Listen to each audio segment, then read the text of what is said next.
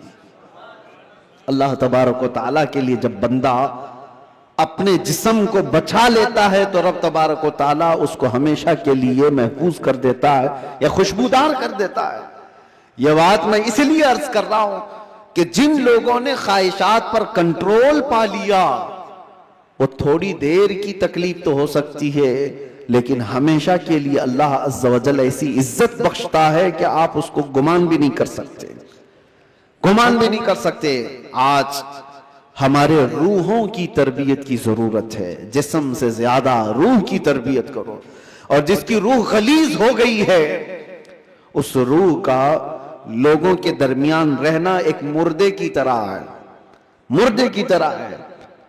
اسی لیے میں نے دیکھا ہے تاریخ میں، آپ کو پتا ہے حضرت صابر کلیری رحمۃ اللہ تعالی علیہ کے متعلق آپ نے سنا ہوگا کہ آپ سے آپ کے مرید نے پوچھا تھا کہ فنا اور بقا کیا چیز ہے، تو آپ نے فرمایا تھا کہ میں تم کو بعد میں بتاؤں گا. فنا اور بقا، فنا کا مطلب ختم ہو گیا، بقا کا مطلب باقی رہنے والا. تو آپ کا انتقال ہوا، آپ کا غسل کفن سب کر کے جنازے کے لیے رکھا گیا تو کون آگے بڑھے نماز پڑھانے کے لیے؟ صفیں لگی ہوئی تھی، ہزاروں کی تعداد میں لوگ موجود تھے. ایک گھوڑ سوار آئے، چہرے پر کپڑا پڑا تھا، سیدھے وہ امامت کے آگے بڑھ گئے، نماز پڑھا لیا. سارے لوگ ان کے پیچھے نماز بھی پڑھ لی، کسی نے پوچھا نہیں. اور وہ آئے ہوئے بزرگ نماز جنازہ پڑھا کر نکل رہے تھے تو ان کے وہ مرید خاص جو صابر کلیری کے تھے انہوں نے ان کو پکڑا اور پوچھا آپ کون ہیں؟ ہمارے پیر و مرشد کی نماز جنازہ پڑھانے والے آپ کون ہیں؟ اچانک آئے اور پڑھا کر جا رہے ہیں. کپڑا انہوں نے چہرے سے ہٹایا تو وہ صابر کلیری ہی تھے، صابر علاء الدین کلیری. ہو سکتا ہے آج کے ماڈرن زمانے میں لوگ اس کو کہانی سے تعبیر دیں. آپ نے فرمایا تم نے مجھ سے سوال کیا تھا نا فنا اور بقا کیا چیز ہے، وہ جنازے میں جو ہے وہ فنا ہے اور یہ تیرے سامنے ہے یہ بقا. جس نے روح کی تربیت کی اپنی زندگی میں اللہ تعالیٰ موت کے بعد بھی اسے تصرف عطا کرتا ہے، اسے تصرف عطا کرتا ہے. صحیح روایات میں موجود ہے کہ جس نے اپنی روح کو اللہ اور اس کے رسول کے حوالے کیا اللہ اس کی جسم کی بھی حفاظت کرتا ہے، صرف روح کی نہیں جسم کی بھی. شہداء احد کے بارے میں دیکھیں، شہداء بدر کے بارے میں کہ ان کے جسم بھی نہیں سڑے گلے، قبروں میں برسوں تک اسی طرح سے رہے. 1935 میں عراق میں بغداد کے دریائے دجلہ کے کنارے دو صحابہ کی قبریں تھیں، حضرت حذیفہ بن یمان، حضرت عبداللہ بن جابر. ان کی قبروں میں پانی بھر گیا تھا تو قبریں کھولی گئی تھی. 1935 کی بات کر رہا ہوں. تقریباً 1300 سال کے بعد ان کی قبریں کھولی گئیں تو دونوں صحابی جسموں کے ساتھ صحیح سلامت آرام کر رہے تھے. اخبار کی کٹنگ بھی آج بھی لگی ہوئی ہے، عراق میں موجود ہے. 1935 بہت دور کی بات نہیں کر رہا ہوں، 100 سال نہیں گزرے، ابھی 90 سال پہلے کی بات. ان کے جنازے وہاں سے اٹھائے گئے اور بغداد سے 35 کلومیٹر دور لے جا کر حضرت سلمان فارسی کی قبر کے بغل میں ان دونوں کو دفن کیا گیا. یہ تاریخ موجود ہے. وہ صحابہ جن کی قبروں میں ان کے جسم 1300 سال تک باقی ہیں. کہنا یہ ہے جس نے اپنی روح کو اللہ کے حوالے کر دیا اللہ اس کے جسم کی بھی حفاظت کرتا ہے. اور جو صرف جسمانی خواہشات کے لیے جی رہا ہے اس کے جسم کا حال تو یہ ہے، ادھر روح نکلی ادھر جسم میں بدبو شروع ہو گئی، ادھر روح نکلی جسم پھلنا پھولنا شروع کر دیا. عزیزان کرام وقار، ہمارے ان جسموں کی اوقات کتنی ہے میں آپ کو بتاتا ہوں. گفتگو کو سمیٹتے ہوئے صرف اتنی بات عرض کروں. کہا گیا ہے کہ قبر میں ہماری تختیاں بند کر کے جب لوگ چلے جاتے ہیں قبر کی مٹی میں، آپ کو اندازہ ہے، آپ ممبئی کے قبرستانوں کو دیکھتے ہیں اور بہت جلدی یہاں قبریں کھولی بھی جاتی ہیں، لیکن جہاں نہیں کھولی جاتی وہاں کے لیے بھی میں بتا رہا ہوں، دفن کر کے چلے جانے کے بعد ایک دن کے اندر، صرف ایک دن، 24 گھنٹے جب گزر جاتے ہیں تو پیٹ میں کا اور دماغ میں کا پورا پانی پیپ کے ذریعے سے یا کسی طرح سے اس کے ناک اور منہ سے باہر نکل جاتا ہے، اس کے کانوں سے سب نکل جاتا ہے۔ اور اس کے بعد دن جیسے جیسے گزرتے جاتے ہیں، اگر قبر کے حشرات یعنی کیڑے مکوڑے اس کے جسم کو کھانے لگ گئے تو بہت جلدی وہ گلنا شروع کر دیتا ہے۔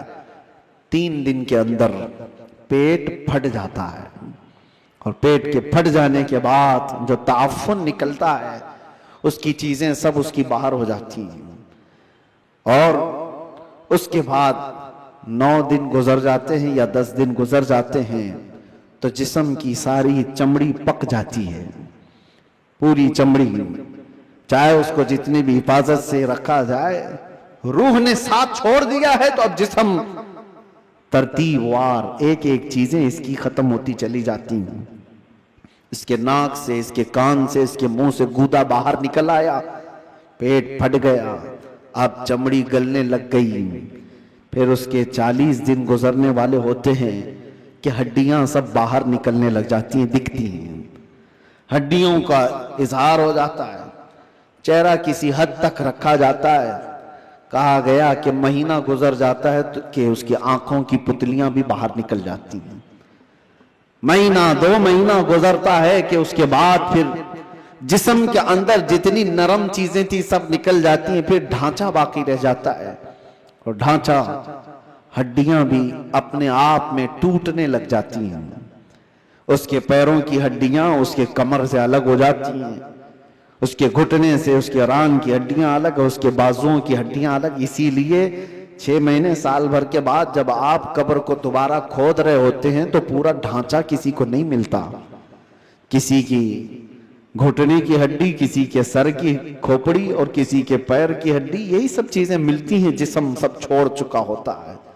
یہ وہی جسم ہے جس کو ہم گھنٹوں آئینے کے سامنے سجا رہے ہوتے ہیں، یہ وہی جسم ہے جس کے اوپر ہم اپنی محنت خرچ کر رہے ہیں، چاہے وہ جیم میں جا کر، میں نہیں کہتا کہ فٹ نہیں رہنا چاہیے، فٹ رہنا چاہیے، لیکن یہ نہیں ہے کہ کل محنت ہم اپنے جسم پر لگائیں اور روح کا خیال بھی نہیں کیا کریں، روح کا خیال ہی نہیں کیا تو یہ جسم جس وقت ساتھ چھوڑ دیتا ہے تو میرے عزیزوں بہت برا حشر ہو جاتا ہے۔ مولا علی کرم اللہ وجہہ الکریم ایک بار قبرستان تشریف لے گئے، قبروں کو سلام کیا، السلام علیکم یا اہل القبور، اور اس کے بعد وہ مولا کائنات ہیں، قبر والوں سے یوں کہتے ہیں کیف احوالکم یا اہل القبور، اے قبروں والے تمہارے حالتیں کیا ہیں؟ سعید ابن مسیب حضرت علی کے ساتھ تھے، حضرت علی رضی اللہ تعالیٰ عنہ کے شاگرد، مدینے کے مشہور تابعی سعید ابن مسیب کہتے ہیں میں مولا علی کو دیکھ رہا تھا، وہ قبر والوں سے پوچھ رہے ہیں، تھوڑی ہی دیر کے بعد آپ کی آنکھوں سے موٹے موٹے آنسوؤں کے قطرات نکلنے لگے اور ہزاروں قطار آپ رونے لگے۔ سعید ابن مسیب پوچھتے ہیں مولا علی کرم اللہ وجہہ الکریم سے کہ سرکار آپ ان سے بات کر رہے ہیں اور رو کس بات پر رہے ہیں؟ مولا علی نے فرمایا میں نے ان سے صرف اتنا پوچھا کہ تمہاری حالتیں کیا ہیں، تو قبر والوں نے مجھے جواب دیا اے علی ہماری کیا حالتیں پوچھتے ہو، اس چہرے کو رب تبارک و تعالیٰ نے بچھوؤں کی غذا بنا دیا ہے جس کو ہم سجایا کرتے تھے، ان بالوں کو جن میں ہم کنگا کرتے تھے پیپ نکل آیا ہے، کیڑے کھینچ رہے ہیں، ہماری ان آنکھوں کو آج خیرہ کر دیا گیا ہے، ان آنکھوں کو سیاہ کر دیا گیا ہے، ہمارے وہ بازو جس پر ہمیں بڑا ناز تھا ہم آج ہلا بھی نہیں پاتے اور ان کو بڑی مضبوطی کے ساتھ توڑ دیا گیا ہے، ختم کر دیا گیا ہے۔ حضرت علی کرم اللہ وجہہ الکریم سعید ابن مسیب سے کہتے ہیں قبر والوں کے یہ جواب سن کر بتاؤ کیا میں مسکرا سکتا ہوں، کیا میں ہنس سکتا ہوں؟ تو پھر اللہ کا خوف ہے کہ میں زارو قطار رو پڑا۔ میرے عزیزو ہم سب بھی اسی منزل کے راہی ہیں، ہم بھی اسی آخری مکان کے مسافر ہیں جہاں ہم سب کے ساتھ یہ ہونا ہے۔ اس لیے جب تک رب تبارک و تعالیٰ نے ہمارے جسم میں روح باقی رکھا ہے اس روح کی توجہ کرو، اس کی تربیت کرو، ورنہ وقت گزر جانے کے بعد قرآن پاک میں ہے کئی ایسے لوگ ہیں جو کہتے ہیں رب تعالیٰ سے، کیا کہتے ہیں؟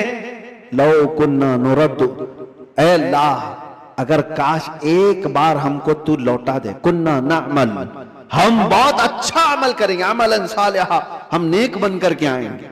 لو نورتو، ہم لوٹا دیے جائیں، اگر ایک بار ہمیں دوبارہ دنیا میں بھیج دے، ہم پکے مومن بن کر کے آئیں گے، ہم نیک عبادت گار بن کر کے آئیں گے۔ رب تعالیٰ فرماتا ہے کلا، ہرگز نہیں، جو وقت تھا وہ بیت چکا، اب عمل کا وقت نہیں، اب صرف حساب کا وقت ہے، اب صرف حساب کا وقت ہے۔ اسی لیے عربی میں ایک مقولہ میں پڑھتا تھا اپنے طالب علمی کے زمانے میں نے تو اپنے سرانے پر اس کو لگایا ہوا تھا، حاسبو قبل ان تحاسبو، اپنا حساب پہلے پورا کر لو اس سے پہلے کہ تمہارا حساب لیا جائے، اپنا کیلکولیشن پورا کریکٹ کر کے رکھ لو کہ اس سے پہلے کہ تمہارا حساب لیا جائے۔ عزیزان گرامی، آج ہماری زندگیاں ایسی ہیں، ہم انکم ٹیکس کے ڈر سے تو اپنا حساب پورا صحیح کرنے کی کوشش تو کرتے ہیں، سی اے کو دے دیا، اس کو دے دیا، سب سے پوچھ تاچھ کر کے کہ کہیں کوئی لوپ ہولز نہ رہ جائے تاکہ ہم پکڑ میں نہ آئیں۔ بینکوں کے معاملات صحیح کر رہے ہیں کہ کہیں ہم ای ڈی کے چھاپے میں نہ آ جائیں، انکم ٹیکس کے چھاپے میں نہ آ جائیں۔ یہ زیادہ سے زیادہ تمہیں کیا کر سکتے ہیں، اس زندگی میں ہی تو سزا دے سکتے ہیں، لیکن ان کو چھپا بھی سکتے ہو اپنے معاملات۔ سی اے تمہیں چھوٹے راستے بھی بتاتا ہے اور الگ شارٹ راستے بھی بتاتا ہے، لیکن اس رب العالمین کی بارگاہ میں تم کوئی ہیلا بہانہ نہیں کر سکتے۔ یعلم خائنۃ الاعین وما تخفی الصدور، وہ تمہاری آنکھوں کی خیانت کو بھی دیکھ رہا ہے اور دل میں چھپے ہوئے حالات کو بھی دیکھ رہا ہے۔ اس کے دربار میں کیا چھپا سکتے ہو؟